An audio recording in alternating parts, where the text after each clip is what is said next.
Hoy estamos con nuestra sexóloga María Ángeles Cueva, que nos va a hablar sobre la literatura erótica. Buenas tardes, María Ángeles. Hola, buenas tardes. Bueno, pues vamos a hablar de este tema que seguro que interesa a muchísima gente y que a mucha gente le da curiosidad. Preguntas como, por ejemplo, si la literatura erótica puede despertar la llama del amor. A ver, depende del lector, es decir, depende de la sensibilidad y la imaginación erótica que tú tengas. Porque obviamente un libro erótico lo que te proporciona es esa creatividad y esa imaginación. Cambia las situaciones, cambia los escenarios, cambia los personajes y digamos que tú te abres a mentalmente te abres a una literatura erótica. Entonces, obviamente depende de la persona. ¿Y cómo hay que adentrarse a esta literatura? ¿Vale todo para todos y nos tiramos al río? ¿Cómo va? Como tú muy bien lo has dicho, te tiras al río, sin límites, la sexualidad siempre sin límites. Tienes que conocerte a ti mismo, abrazar al placer, a la seducción, eso es lo que hay que hacer. No tener límites a la hora de leer, abrirte a nuevas experiencias. Se dice, en el sexo, ¿qué recetas hay para tener un buen sexo? No hay recetas, lo que hay son experiencias. Claro. Si tú te abres a nuevas experiencias, pues obviamente vas a disfrutar más. Bueno, pues nos está diciendo entonces que es sano cultivar las fantasías sexuales. Pero ¿cómo se cultivan estas fantasías sexuales que nos trae la literatura erótica? ¿Cómo se hace eso? A ver, hay muchos tipos de literatura erótica, luego vamos a hablar de algunos libros. Obviamente depende de la persona, de si te gusta más lo romántico o más lo erótico, etc. Pero para adentrarte a la literatura erótica lo que tienes que hacer es, digamos, cuando tú estás leyendo, subrayar aquellas escenas que más te exciten. Luego tú de manera imaginaria vas a recrearla y vas a hacer que tú seas el personaje. Otra manera, hay personas que les gusta escribir, entonces lo que tú tienes que hacer es recrear tu propia fantasía. ¿Qué te gustaría hacer? ¿Con quién te gustaría hacer? Eso es recrear una fantasía, darle al poder a la sexualidad. A mí esto me lleva a otra pregunta, me lleva a preguntarme precisamente, por ejemplo, entre la diferencia, precisamente a la hora de estimular la fantasía, de la literatura erótica y el cine erótico o las películas porno. Y diferencia entre hombres y mujeres. Efectivamente, diferencias entre hombres y mujeres, ¿cuál le gusta más a cada uno? El hombre, como lo dijimos en una de las sesiones, es más visual. Es decir, las películas eróticas, que no hay muchas películas eróticas, lo que suele haber es pornografía, al hombre le excita. El hombre ve una mujer desnuda y ya está citada.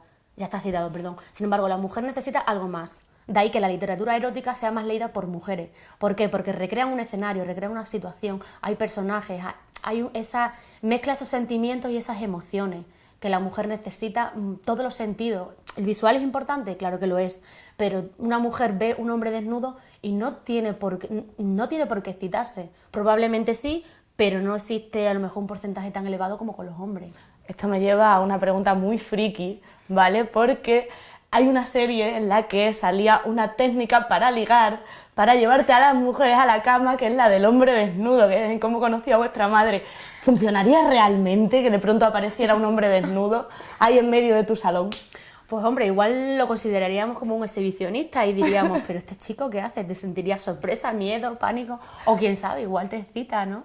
Pero hombre, yo creo que es más bien improbable.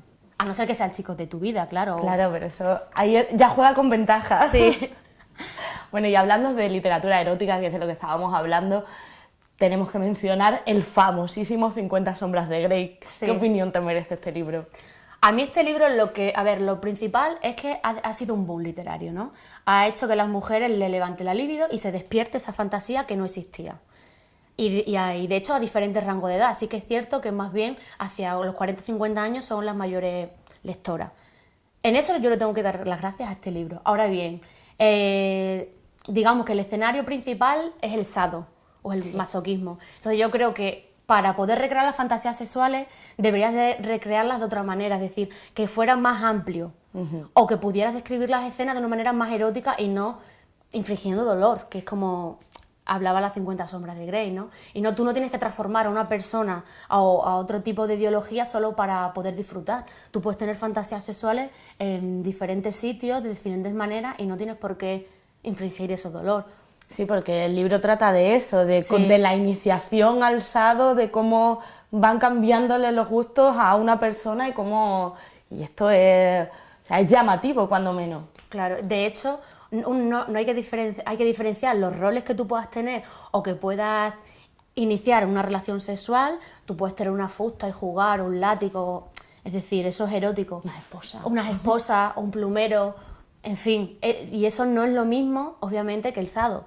Es decir, aquí estamos hablando de dolor físico, Sí. que es a lo que yo me refiero. Por ejemplo, autoras españolas.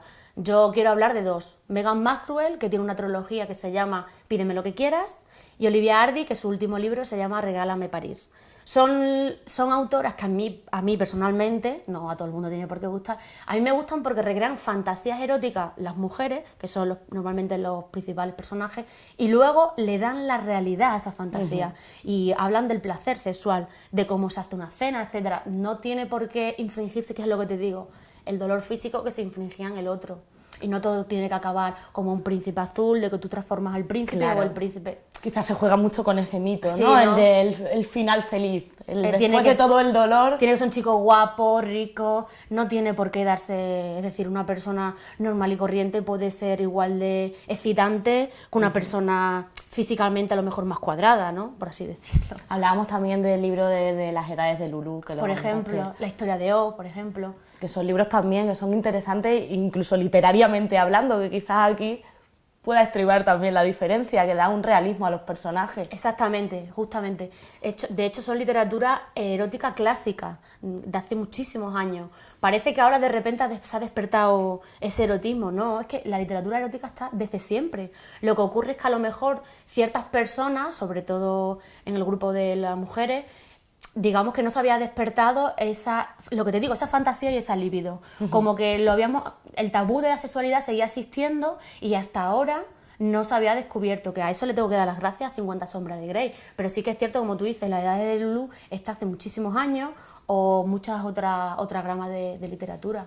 Pues nada, pues animamos al público a iniciarse en la literatura erótica y a dejarse llevar por la fantasía. Muchísimas gracias, María A Ángeles. vosotros.